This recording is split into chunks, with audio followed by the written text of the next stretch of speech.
Hello बच्चों, welcome to Sunil academy. और आज हम करेंगे बेटा क्वेश्चन नंबर 3, जिसके अंदर आपको 6 पार्ट दिखने को मिलते हैं। तो दो दो करके बेटा हम इसको सॉल्व करेंगे, सारे इकट्ठे सॉल्व नहीं करेंगे, कुछ लेंथी भी है कुछ छोटे भी है। तो दो दो पार्ट करके इसको सॉल्व करेंगे। अगर आप वीडियो देखते हो तो लाइक जरूर करिएगा और चैनल को सब्सक्राइब करना ना भूलिए। स्टार्ट करते हैं आज का वीडियो। पहला क्वेश्चन क्या है? Difference between two number is 26 and one number is 3 times other, find them. दो नंबर्स की बात की गई है, दोनों का डिफरेंस 26 है और एक नंबर दूसरे से 3 टाइम है और इसका मुझे पता लगाना है। इसी तरह की स्टेटमेंट वाले क्वेश्चन आपको एग्जाम में बहुत बार पूछे जाते हैं। स्टेटमेंट में बच्चों को कंफ्यूजन रहती है, वो कंफ्यूजन कैसे दूर करनी है आज देखते हैं। अब देखिए बेटा, सबसे पहले तो हम पढ़ रहे हैं लीनियर इक्वेशन, दो वेरिएबल्स एक्स और वाई। तो हमेशा आपके पास ऐसे होगा, दो चीजें दे रखी होंगी, एक को आप एक्स मान लोगे, दूसरे को वाई। जैसे यहाँ पे दो नंबर दे रखे हैं, दो नंबरों की बात की जा रही है, तो लेट कर लूंगा। उनमें से एक नंबर जो है उसे x मान लेते हैं और जो सेकंड नंबर है उसे y मान लेते हैं। ठीक है जी, दो नंबर की बात की गई थी, एक को x मान लेना, एक को y। जिसको कुछ भी नहीं आता बेटा वो क्वेश्चन में याद रखिएगा, जब भी लीनियर इक्वेशन चैप्टर से क्वेश्चन आएगा तो आपको एक x लिख के चलना है, एक y। ये तो 100% कंफर्म है, ये आपको लिखना ही लिखना है क्वेश्चन में। उसके बाद में डिफरेंस, दोनों के बीच में डिफरेंस कितना है? 26 का। तो डिफरेंस का मतलब क्या होता है बेटा? माइनस। तो इसका मतलब अगर मैं इन दोनों को माइनस कर दूं, अकॉर्डिंग टू क्वेश्चन, अगर दोनों को माइनस कर दें तो आंसर आएगा 26। इक्वेशन नंबर 1 बिल्कुल आसान है बेटा, कुछ मुश्किल नहीं है, बस वर्ड्स पे जानेंगे। डिफरेंस मतलब माइनस और कितना है? 26, मतलब दोनों को माइनस कर देंगे, आंसर आएगा 26। फिर क्या बोला जाता है? One number is 3 times other, उनमें से एक नंबर जो है वो दूसरे से 3 टाइम्स है। अब देखिए बेटा, 3 टाइम का मतलब क्या होता है? 3 से मल्टीप्लाई करना। 4 टाइम्स मतलब 4 से मल्टीप्लाई करना। टाइम्स का मतलब ही क्या होता है? मल्टीप्लाई कर देना। मतलब एक नंबर जो है, मान लो जो एक्स है वो 3 टाइम है दूसरे के, मतलब दूसरे को अगर 3 से मल्टीप्लाई कर दो तो एक्स बन जाएगा। इसको उठा के यहां लाऊंगा तो बनेगा x minus 3y equals to 0। बन गई इक्वेशन नंबर 2। वन इक्वेशन भी आ गई बेटा, 2 भी आ गई। अब मैं इसको सॉल्व करूंगा सब्स्टिट्यूशन मेथड से। उसके लिए यहाँ तो फर्स्ट इक्वेशन सिलेक्ट करनी है, सेकंड तो मैं फर्स्ट ही सिलेक्ट कर लेता हूँ, y को वहां भेज देता हूँ, तो x का आंसर साफ दिख रहा है बेटा 26 प्लस y, जो बन जाती है मेरी इक्वेशन नंबर 3।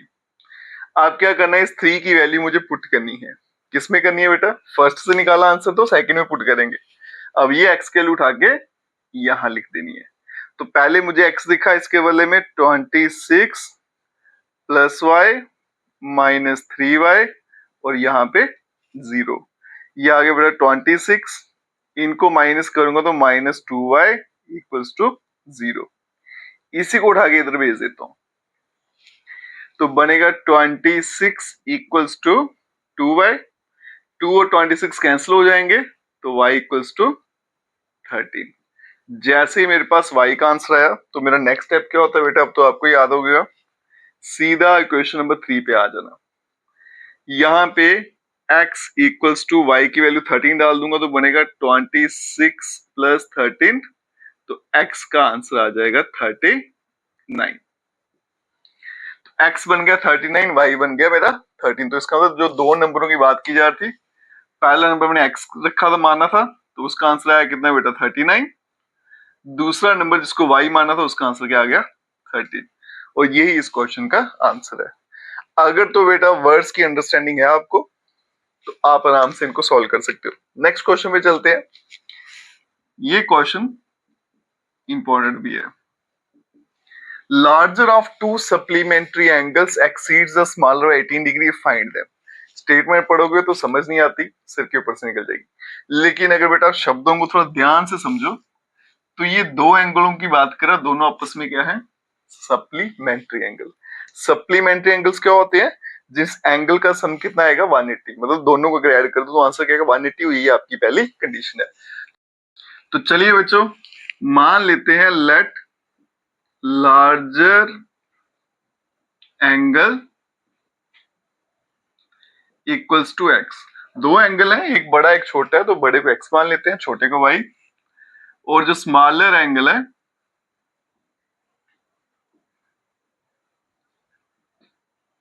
ये तो आपकी पेटलाइन होने वाली है बेटा, इसको अच्छे से रट्टा लगा लेना, एक x एक y, ये तो लिखना है। इतना भी लिखोगे तो आधा एक नंबर तो आराम से बन जाएगा। अब क्या बोला गया बेटा, सबसे पहले तो ये सप्लीमेंट्री है, तो सप्लीमेंट्री वाली कंडीशन इस पे अगर लगाऊं तो मतलब इन दोनों को अगर प्लस में लिखूं तो आंसर मेरा 180 आना है, ये कंफर्म है।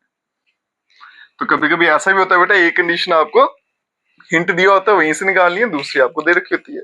अब दूसरी कंडीशन क्या है कि जो लार्जर है वो एक्सीड करता है स्मॉलर से बाय 18, मतलब छोटे में अगर आप 18 मिला दो तो वो बड़े के बराबर हो जाएगा, बस इस तरह से लिखा हुआ है। तो छोटा क्या है मेरे पास y, इसमें 18 मिला दो तो किसके बराबर हो जाएगा, बड़े के बराबर। अब देखो बेटा, एक एंगल बड़ा है एक छोटा है, दोनों आपस में बराबर नहीं है, लेकिन इक्वेशन में हमेशा क्या लिखते हैं, इक्वल्स टू, तो दोनों को बराबर करना है। उसने बोला है बराबर कब होगा, जब छोटे में 18 ऐड कर दोगे। जैसे छोटे में 18 ऐड किया तो ये बराबर हो गया इसके। अब इसको उठा के अगर मैं यहां भेजूं तो x minus y equals to 18। ठीक है, यहां तक बन गई इक्वेशन नंबर 2। दो इक्वेशन बन गई, अब सब्स्टिट्यूशन मेथड लगाएंगे और आंसर लाएंगे। उसके लिए क्या करना है, मुझे कोई एक इक्वेशन सेलेक्ट करनी है, मैं ये वाली सेलेक्ट कर लेता हूँ। तो यहां से अगर माइनस वाई वहां भेजूं तो यहां बनेगा 18 प्लस वाई, और ये बन गई मेरी इक्वेशन नंबर 3। अब इसकी वैल्यू पुट करेंगे इक्वेशन नंबर 1 में, 2 में कभी नहीं करना। तो इक्वेशन नंबर 1 में इसको उठा के डालेंगे तो x के बदले में आएगा 18 प्लस वाई, फिर से y, और यहाँ पे 180। 18 प्लस वाई 2 दिख रहे हैं तो 2y हो गया, और यहाँ पे आ गया 180। ठीक है जी। अब क्या करते हैं, सबसे पहले इस 18 को उठा के यहाँ भेज देते हैं। तो 180 में से 18 माइनस कर दूंगा, 8 जाएगा तो 172, 10 और कम कर दिए तो 162। तो 2y कितना बन गया बेटा, 162। ये 2 वहां जाके डिवाइड हो जाएगा, तो जब डिवाइड होगा तो 2 8 16, 2 1 2, तो y का आंसर आ गया 81। ऐसे ही y का आंसर 81 आया तो फटाफट इक्वेशन 3 पे मैंने जंप किया और वहां से अब x की वैल्यू निकालने जा रहा हूं। तो x कितना हो जाएगा, 18 प्लस 81, तो x बन जाएगा आपका 99। तो इसका मतलब जो आपका बड़ा एंगल जिसको हमने x माना था वो कितना है, 99 डिग्री, और y जो छोटा था वो कितना है बेटा, 81। अब दोनों का सम था सप्लीमेंट्री, ऐड करके अगर देखें 99 प्लस 180, सॉरी 100, 100 प्लस 80 तो 180, तो सप्लीमेंट्री है दोनों का सम। तो इस तरह से बेटा आपको वर्ड प्रॉब्लम को सॉल्व करना आना चाहिए, वर्ड्स की मीनिंग अच्छे से आपको याद होनी चाहिए और इक्वेशन बनाना आना चाहिए। अगर ये चीजें आप अच्छे से कर लेते हो तो आप इन क्वेश्चन में कभी भी नहीं फंसने वाले। Coach of A cricket team, किसी क्रिकेट टीम का कोच है, उसने बैट लिए हैं 7, उसके बाद 6 बॉल लिए और कीमत बन गई 3800। फिर बाद में क्या किया, 3 बैट लिए और 5 बॉल लिए और टोटल प्राइस बन गया 1750। एक बैट और एक बॉल का कास्ट क्या है ये मुझे पूछा गया। स्टार्ट कैसे करेंगे बेटा, लीनियर इक्वेशन 2 वेरिएबल है, इसमें एक बैट और एक बॉल है, तो लेट कर लेंगे कॉस्ट ऑफ 1 बैट। एक बैट जो है मान लेते हैं x रुपये का है, और लेट कर लेते हैं कॉस्ट ऑफ 1 बॉल, वो मान लेते हैं रुपी y, क्योंकि 2 वेरिएबल है बेटा, तो एक के लिए एक चला जाएगा, दूसरे के लिए दूसरा चला जाएगा। अब चलते हैं क्वेश्चन पे, अकॉर्डिंग टू क्वेश्चन। ठीक है जी, क्वेश्चन क्या कहता है, सबसे पहले 7 बैट लिए, एक बैट अगर x का था तो 7 कितने के आएंगे, 7x। एक बॉल y की है तो 6 कितने की आएंगी, 6y, और इन दोनों की कीमत अगर ऐड कर दो तो कितना बन जाता है बेटा, 3800। बन गई इक्वेशन नंबर 1। बड़ा आसान सा काम है, कुछ मुश्किल नहीं है इसमें। बाद में 3 बैट लिए, 3 बैट कितने के होंगे, 3x, 5 बॉल लिए 5y, और कीमत बन गई 1750। बन गई इक्वेशन नंबर 2। अब नंबर थोड़े से बड़े हैं इसलिए बच्चों को मुश्किल आती है इसको सॉल्व करने में। कोई एक इक्वेशन पकड़ लेते हैं बेटा, तो मैं फर्स्ट ही पकड़ लेता हूँ, सब्स्टिट्यूशन मेथड से करना। तो यहाँ पे 7x equals to 3800 minus 6y, मैंने इस 6y को वहां भेजा तो माइनस हो जाएगा, तो यहां से x की वैल्यू निकल के आएगी 3800 माइनस 6y और डिवाइड में आ जाएगा बेटा 7। क्लियर है यहां तक? ये बन गई मेरी इक्वेशन नंबर 3। ठीक है, इक्वेशन थर्ड आ गया आपके सामने। कैसे किया बेटा? शिफ्टिंग किया, यहाँ से x या y की दोनों में से किसी एक की वैल्यू निकालनी थी तो मैंने x की निकाल दी। अब ये वैल्यू कहां जाएगी? पुट करेंगे value of x in equation. कौन सी इक्वेशन पुट करेंगे? पहले से निकाली थी तो दूसरे में करेंगे, इन इक्वेशन नंबर 2। अब यहां देखिएगा बेटा, पहले दिखा 3, उसके आगे दिख गया x, तो x की वैल्यू क्या आएगी? 3800 माइनस 6y और डिवाइड में बन गया बेटा 7। फिर आ गया प्लस 5 और साथ में आ गया y और यहां पे बन गया 175 और 0। मैंने कुछ नहीं किया, इक्वेशन नंबर 2 में जहां पे x लिखा था उसके बदले में ये वाली वैल्यू फिट कर दी, बाकी पूरी लाइन वैसी की वैसी ही चलानी है आपको। अब बेटा सिंप्लीफाई करेंगे, 7 से तो कटेगा नहीं, 3 इंटू 0, 2 0 तो ऐसे होते जाएंगे, 3 इंटू 8 24, 4 कैरी 2, 9 और 2 11, 11,400। 6 इंटू 3 करेंगे तो 18y और डिवाइड में आ गया 7। यहाँ पे आ गया बेटा 5 साथ में y और यहाँ पे आ गया 1 7 5 और 0। अब इसके नीचे कुछ नहीं है तो इसके नीचे क्या आएगा? 1। दोनों को बराबर कर दिया। एलसीएम लेंगे तो एलसीएम कितना आने वाला बेटा? 7। क्रॉस मल्टीप्लाई करेंगे 1 से इसको करेंगे तो सेम ही रहेगा, 11400 माइनस 18y प्लस 7 को 5 से करेंगे 35 y और यहाँ पे आएगा 175 और 0।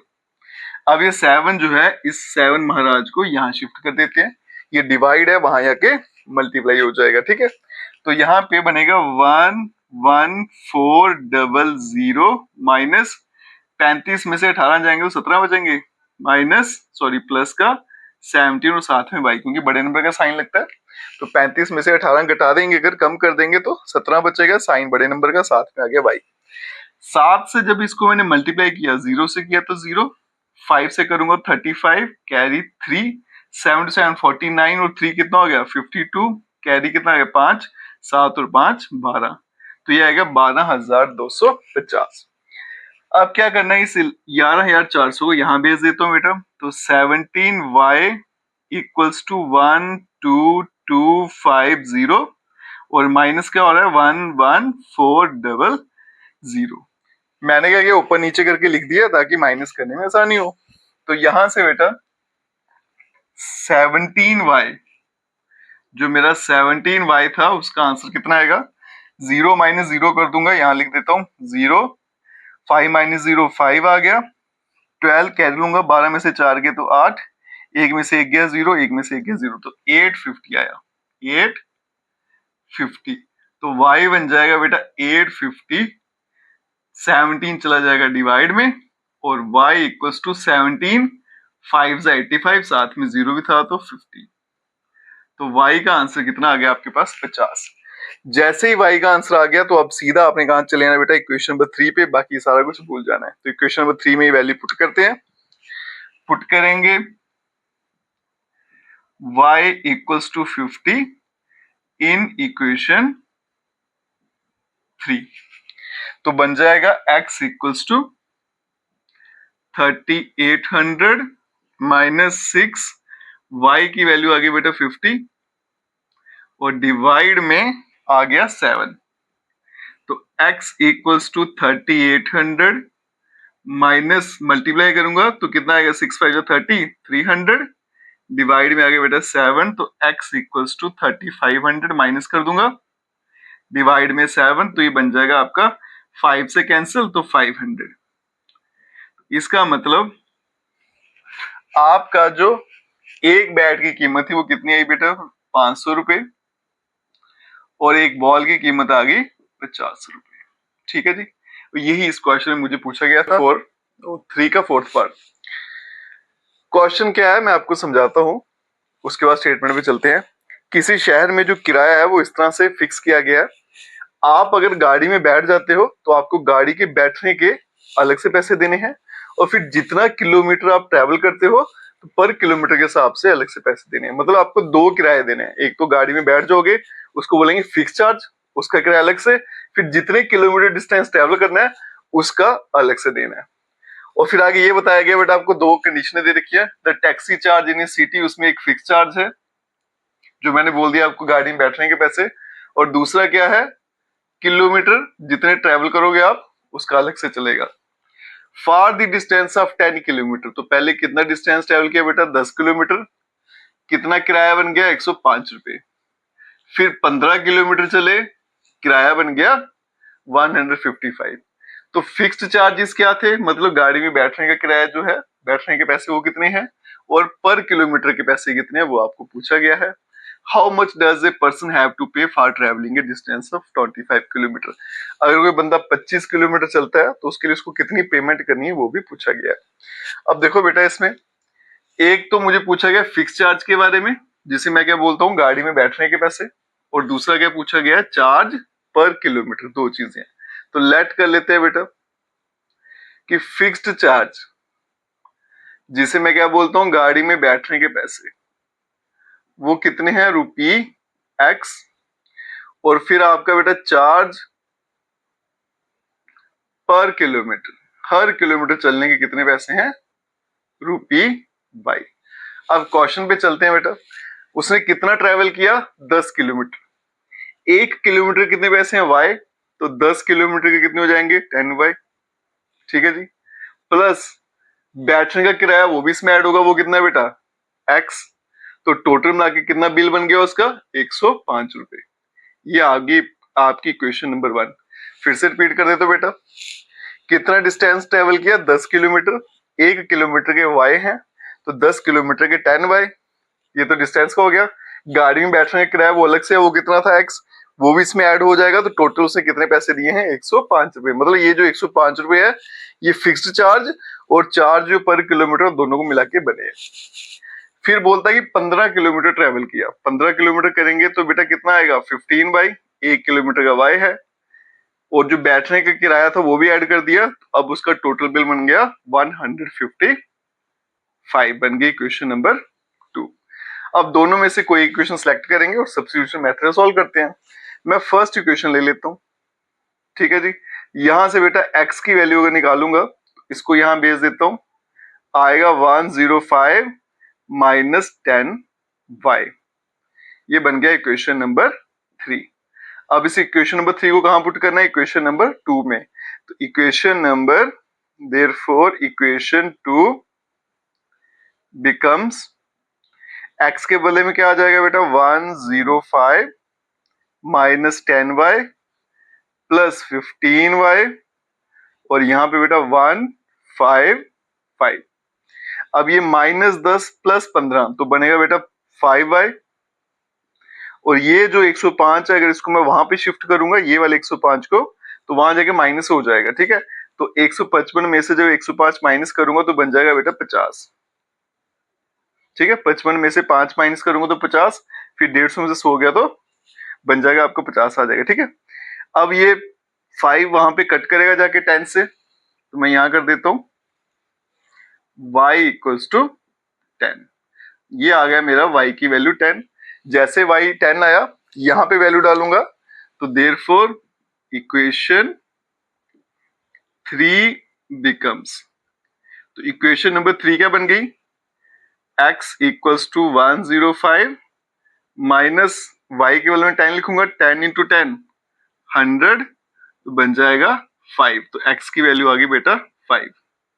तो इसका मतलब आपका जो फिक्स्ड चार्ज है वो 5 रुपए है, मतलब गाड़ी में बैठने के जो पैसे लगते हैं वो 5 रुपए है, और फिर हर किलोमीटर का आपको 10 रुपए से पेमेंट करनी है। अब आगे क्या पूछा था बेटा, एक बंदे को कितना ट्रेवल करना है 25 किलोमीटर, और उसका कितना किराया बनेगा वो पूछा गया। 1 किलोमीटर का कितना है y, तो 25 किलोमीटर का हो गया 25y, प्लस फिक्स चार्ज भी देना उसने।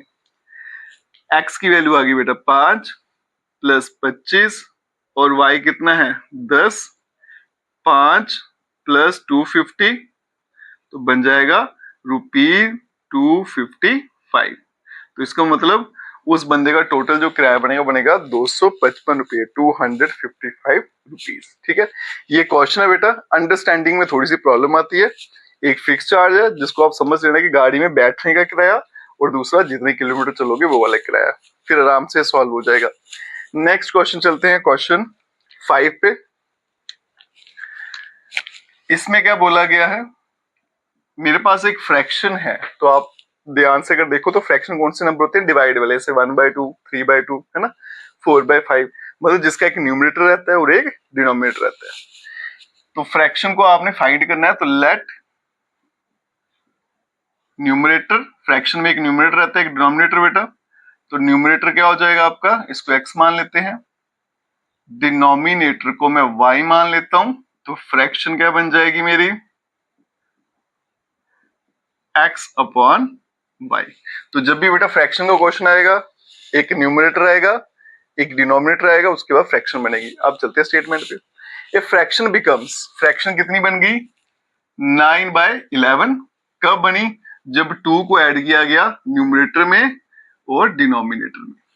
अब ये फ्रैक्शन है बेटा, 2 ऐड कर देना न्यूमरेटर में, 2 ऐड कर दिया डिनोमिनेटर में, और आंसर बन गया 9/11। कुछ मुश्किल नहीं बेटा, बस स्टेटमेंट जो थी वही मैंने यहाँ पे ऑपरेट किया। क्रॉस मल्टीप्लाई कर लें, थोड़ा सिंप्लीफाई हो जाएगा। इसको यहाँ भेजूंगा, 11 से मल्टीप्लाई होगा तो 11x, 2 से करेंगे तो 22, 9 इंटू वाई, इसको भी यहाँ पे भेज देंगे तो 9y प्लस 18। ठीक है जी, अब क्या करना है, मुझे नंबर में उस तरफ भेज देता हूँ, एक्स वाई एक तरफ ले आता हूँ, तो 11x minus 9y equals to, ये 22 प्लस का यानी कि माइनस का हो जाएगा, 18 माइनस 22 बन जाएगा माइनस का 4। ठीक है, ये बन गई मेरी इक्वेशन नंबर 1। दूसरा क्या बोला गया, if 3 is added to both, अगर मैं 3 ऐड कर दूं न्यूमरेटर में और डिनोमिनेटर में, अब जो आंसर आएगा वो आएगा 5/6। अब न्यूमरेटर x है उसमें भी 3 ऐड करना है, डिनोमिनेटर y उसमें भी 3, आंसर आ जाएगा बेटा 5/6। पहले तो क्रॉस मल्टीप्लाई करके इक्वेशन बनाएंगे, तो 6x प्लस 18, यहां पे 5y प्लस 15, y वाला इधर ले आते हैं, नंबर वहां ले जाते हैं, तो बनेगा बेटा 6x माइनस 5y, 15 में से 18 जाएंगे तो माइनस का 3 आएगा। ठीक है, इक्वेशन नंबर बन गई 2। दो इक्वेशन बन गई बेटा, सब्स्टिट्यूशन मेथड से सॉल्व करना है, तो कोई एक इक्वेशन पकड़ लेते हैं। मैं फर्स्ट इक्वेशन पकड़ लेता हूँ, वहां से अगर x की वैल्यू निकालूं तो क्या आएगी बेटा, सबसे पहले बनेगा 11x equals to -4, 9y minus का तो वहां जाएगा तो प्लस का 9y, और यहाँ पे x की वैल्यू -4 प्लस 9y और डिवाइड में 11 आ गया। ठीक है, ये बन जाएगा मेरा इक्वेशन नंबर 3 जो मैंने x की वैल्यू निकाली।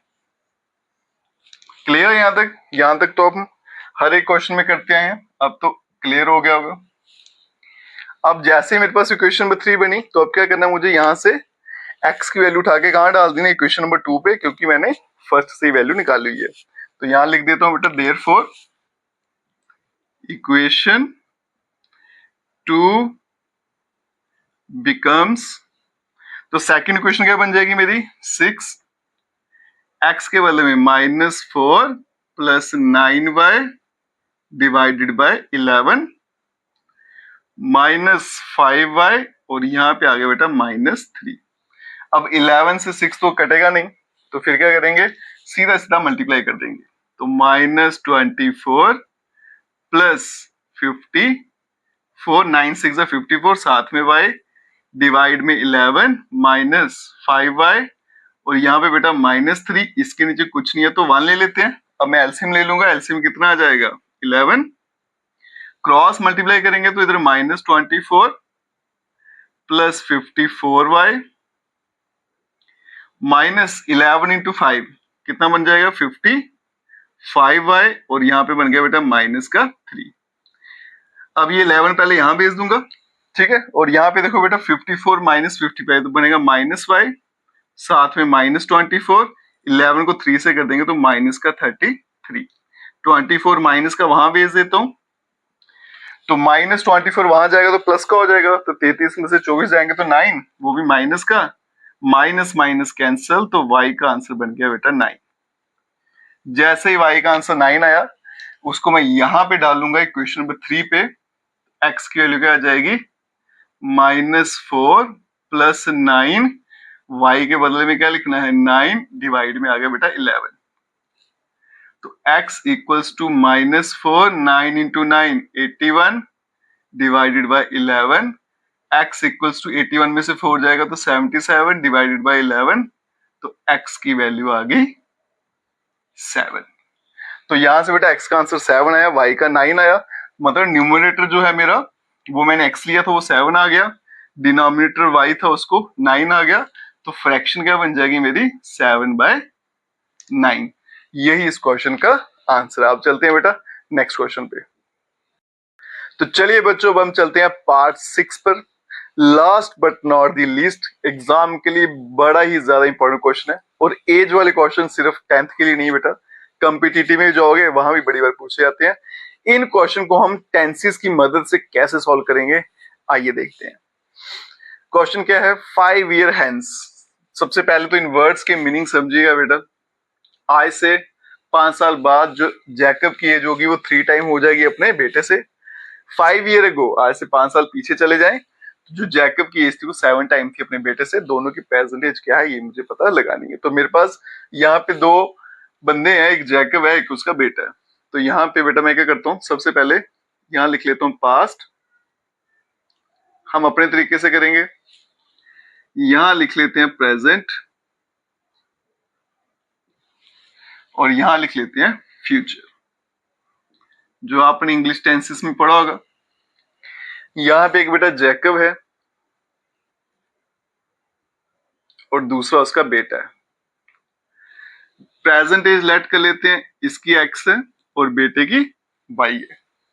अब आप देखिएगा बेटा बड़ी आसानी से आपको समझ आ जाएगा सारे के सारा सिनेरियो क्या करना है, कुछ मुश्किल नहीं करनी पड़ेगी अगर आप इसे सॉल्व करते हो।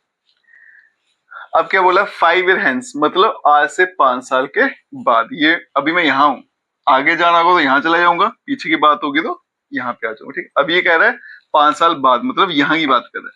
5 साल के बाद age of Jacob will be 3 times that of son. तो 5 साल के बाद जो जैकब की एज है वो अपने बेटे से 3 गुना हो जाएगी। आज इसकी एज एक्स है बेटा, तो 5 साल के बाद कितनी हो जाएगी, एक्स प्लस 5, और बेटा भी कितना हो जाएगा, वाई प्लस 5। मान लीजिए आज आपकी एज 20 साल है, तो आज से 5 साल के बाद कितनी हो जाएगी, 25। जितने साल आगे जाना उतने ऐड करने हैं, जितने पीछे आना उतने माइनस। तो 5 साल आगे जाना था बेटा, तो दोनों की एज 5 साल ऐड हो जाएगी। और बच्चे क्या करते हैं, इसी पे कंडीशन लगा देते हैं, यही वो गलती करते हैं। जिस टाइम की बात की गई है बेटा उसी टाइम की एज लेनी है। वो कैसे निकलनी है, आगे जाओगे तो प्लस, पीछे जाओगे तो माइनस। अब चलते हैं क्वेश्चन पे। फिर क्या बोला गया, 5 ईयर अगो, मतलब 5 साल पीछे। आज एक्स है तो 5 साल पीछे कितनी हो जाएगी, एक्स माइनस 5 और वाई माइनस 5, ठीक है जी। हैंस का मतलब आगे, फ्यूचर, एगो मतलब पास्ट। जितना आगे जाना उतना ऐड कर दो, जितना पीछे आना उतना माइनस कर दो। अब चलते हैं बेटा कंडीशन पे। 5 साल बाद जैकब की एज जो होगी वो 3 टाइम है अपने बेटे से। तो अकॉर्डिंग टू क्वेश्चन 5 साल के बाद जैकब की एज कितनी है बेटा, एक्स प्लस 5, और ये अपने बेटे से 3 टाइम है, मतलब बेटे की एज को 3 से मल्टीप्लाई कर दो, तो ये 3 से मल्टीप्लाई कर दिया बेटे की एज को। कुछ मुश्किल नहीं है, बड़ा आसान काम है, बस इसी लाइन को मैथ्स की फॉर्म में लिख दिया। अब ये क्या बनेगा, x प्लस 5, 3 को मल्टीप्लाई करेंगे तो 3y प्लस 15, ये xy एक तरफ नंबर एक तरफ, तो x माइनस 3y, 15 माइनस 5 करूंगा तो बेटा आ जाएगा 10, बन जाएगी मेरे पास इक्वेशन नंबर 1। आगे चलते हैं, 5 ईयर अगो, 5 साल पीछे जाऊंगा तो जैकब की एज जो है वो 7 टाइम है अपने बेटे से। तो 5 साल पीछे जैकब की एज कितनी है बेटा, x माइनस 5। अब ये 7 टाइम्स है अपने बेटे की एज से, मतलब बेटे की एज को 7 से मल्टीप्लाई कर देंगे। 7 टाइम बेटे की एज कितनी है, 5 साल पीछे जाऊंगा तो y minus 5, x minus 5 equals to 7y minus 35, x y एक तरफ, नंबर एक तरफ, तो बनेगा x माइनस 7y, माइनस 5 वहां जाएगा तो प्लस का, तो माइनस 35 प्लस 5 करूंगा तो बेटा आएगा माइनस का 30। ये बन गया मेरे पास इक्वेशन नंबर 2। अब इनको सॉल्व करूंगा बेटा सब्स्टिट्यूशन मेथड से और फिर आंसर लाते हैं। कोई एक इक्वेशन पकड़ लेंगे, इक्वेशन 1 ही पकड़ लेते हैं बेटा। तो यहां से x की वैल्यू क्या निकलेगी, 3y को वहां भेज दूंगा तो प्लस का हो जाएगा, तो 10 प्लस 3y, ये बन जाएगी इक्वेशन नंबर 3। अब ये वैल्यू कहां पुट करनी है हमने, इक्वेशन नंबर 2 पे। तो देयरफॉर इक्वेशन 2 बिकम्स, x दिख गया मुझे, तो x के बदले में क्या लिखना है, 10 प्लस 3y माइनस 7y, और यहाँ बेटा आएगा माइनस 30। ठीक है, जहां x दिखा बेटा उसके लिए ये लिख देना, बाकी ये पूरी लाइन मुझे यहाँ पे उतारनी थी। ये आ गया 10, 7 में से 3 गया 4, बड़े नंबर का साइन लगेगा तो माइनस, और यहाँ पे आ गया माइनस 30। 10 वहां भेज देता हूं तो प्लस 10 वहां आके माइनस 10, तो माइनस 4y माइनस 10 और माइनस 30, तो ये माइनस 30 और यहाँ बेटा माइनस 10, माइनस माइनस प्लस होता है, तो minus 4y equals to minus 40, और y का आंसर आ गया मेरे पास 10।